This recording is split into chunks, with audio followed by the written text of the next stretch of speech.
Wabarakatuh. Pagi. Ini saya mewakili dari kelompok 4 akan mempresentasikan tentang PHP atau yang disebut dengan Hypertext Preprocessor. Di sini kami beranggotakan saya sendiri Risala Dwi Putri, Dini dan Muhammad Kamisbur Rahman. Jadi apa sih itu PHP? PHP atau Hypertext Preprocessor adalah bahasa pemrograman yang digunakan terutama untuk pengembangan web. Ini adalah bahasa server-side scripting, artinya kode PHP dieksekusi di sisi server dan hasilnya dikirimkan ke klien biasanya sebagai HTML.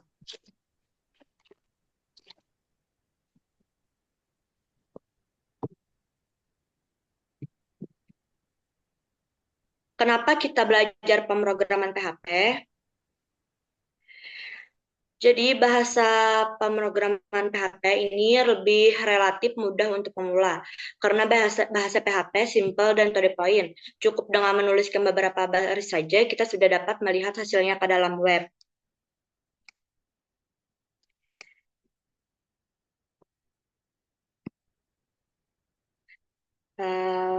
Ternyata fotonya tidak bisa terlihat. Jadi contohnya dengan menggunakan PHP kita cukup menggunakan satu baris saja. Contohnya dengan Hello World. Biasanya kan print. Kalau di PHP itu echo. Oke. Lanjut ke yang kedua, prerequisite HTML plus CSS. Untuk memahaminya, kita cukup membutuhkan HTML plus CSS. Bahkan HTML saja sudah cukup karena PHP dan HTML dapat bekerja sama dengan baik. Yang ketiga, PHP ini gratis dan open source. Artinya dapat diakses secara bebas. Yang keempat, dukungan komunitas. Apabila kita melihat atau search di Google, ada lebih 9 miliar hasilnya. Karena banyaknya orang yang sudah menulis tentang PHP atau bisa juga mengunjungi Stack Overflow. Biasanya ini disebut dengan Google-nya untuk para programming tentang PHP atau bisa serta ada juga komunitas PHP Indonesia yang bisa kita cari di Facebook yang membernya kurang lebih 150 member. Jadi apa sih yang akan kita pelajari di PHP ini? Yang pertama ada client side atau server side scripting. Ketika kita membuat website dengan menggunakan HTML, CSS, dan JavaScript, itu biasanya kita sebut dengan client side scripting. Mengapa begitu? Karena semua memprosesnya menjadi di sisi klien atau di komputer kita masing-masing. Sedangkan untuk server side scripting biasanya sedikit lebih kompleks. Ada sebuah server yang kita buat dengan bahasa PHP di dalamnya, maka terjadi ketika kita membuka websitenya menggunakan browser, kemudian browser tersebut mengirimkan sebuah request dan memintanya kepada server. Nah, web server itu banyak macamnya. Ada yang disebut Apache, AIS, Nginx, Tomcat, Lightpad, dan lain-lain. Semua server ini mengelola request dan permintaannya dari klien, dan prosesnya tidak hanya terjadi di klien saja, tetapi di web server juga. Kenapa? Karena bahasa pemrogramannya yang berjalan di server. Contohnya PHP, ASP, Ruby, dan Python. Jadi jika ada web yang dibuka dengan salah satu bahasa ini, maka servernya akan mengelola bahasa itu. Contohnya di dalam web yang kita buat ada struktur HTML sederhananya. Yang kedua, statis dan dynamic website. Jadi situs web statis ini menampilkan konten yang sama untuk setiap anggota, sedangkan situs web dinamis dapat menampilkan konten yang berbeda-beda. Setelah itu kita mempelajari persiapan lingkungan pengembangannya, ada sintaks PHP juga, atau sintaks itu bagaimana caranya kita mempelajari penulisan PHP. Pada saat kita mempelajari sintaks ini, kita banyak belajar konsep pemrograman. Yang kelima, array. atau konsep yang paling penting dalam PHP. Yang keenam, request method atau pengiriman dan penerimaan data. Yang ketujuh, ada studi kasus website sederhana. Yang kedelapan, ada database. Yang kesembilan, CRUD atau create, read, update, dan delete. Yang kesepuluh, ada login dan registrasi. Yang ke-11, season dan cookie. Ke-12 ada AJAX, 13 upload file, 14 reporting, dan web hosting. Nah, jadi apa sih kelebihan dan kekurangannya belajar PHP ini? Kelebihan dari kita belajar PHP ini, PHP mudah dipelajari, open source dan gratis, dukung komunitas yang besar, fleksibel, dan dapat digunakan di berbagai keperluan. Kekurangannya, keamanannya yang perlu diperhatikan. Kalau saya kemarin ada ikut seminar di Narecoder itu mereka membahas tentang IT security. Keren banget sih itu. Cuman saya belum memahaminya secara detail banget.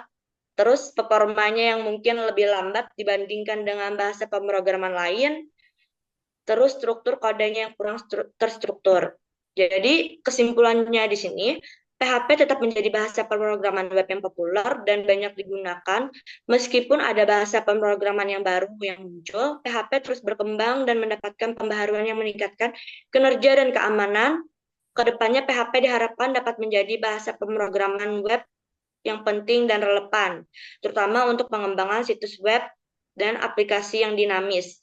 Di sini saya ngambil sumbernya dari YouTube Web Programming Unpas. Terima kasih, mungkin itu saja presentasi dari kelompok kami. Apakah ada teman-teman yang ingin bertanya?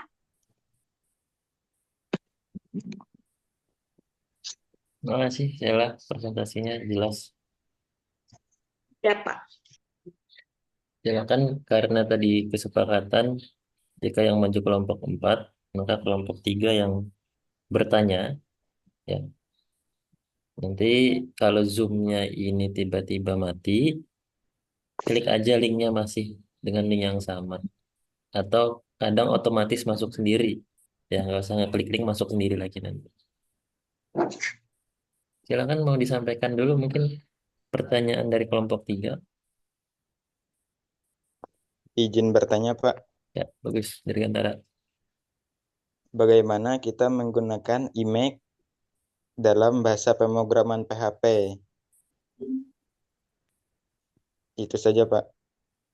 Maaf, Dirga menggunakan apa ya tadi?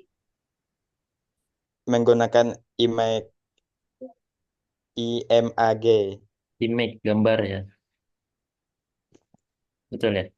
Yang dimaksud Iya, image Pak. itu image gambar. Iya, Pak.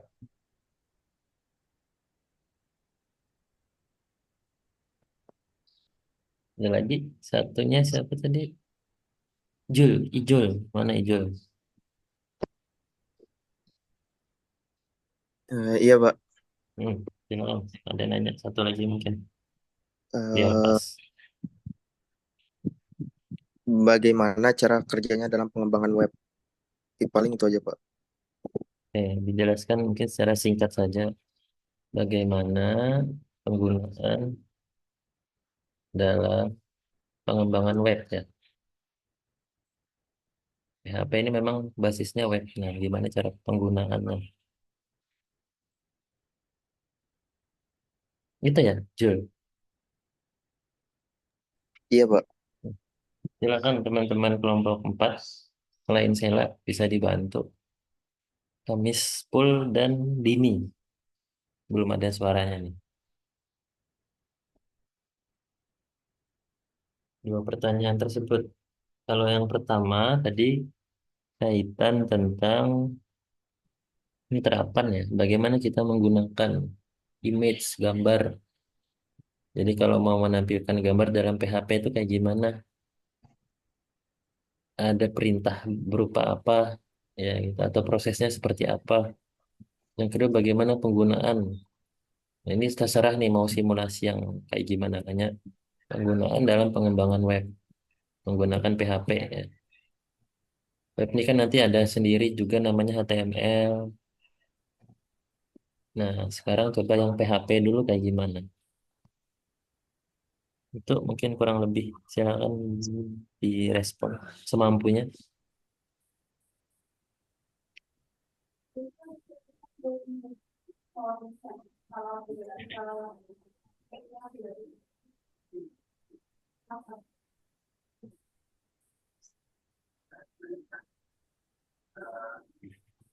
Mohon izin menjawab.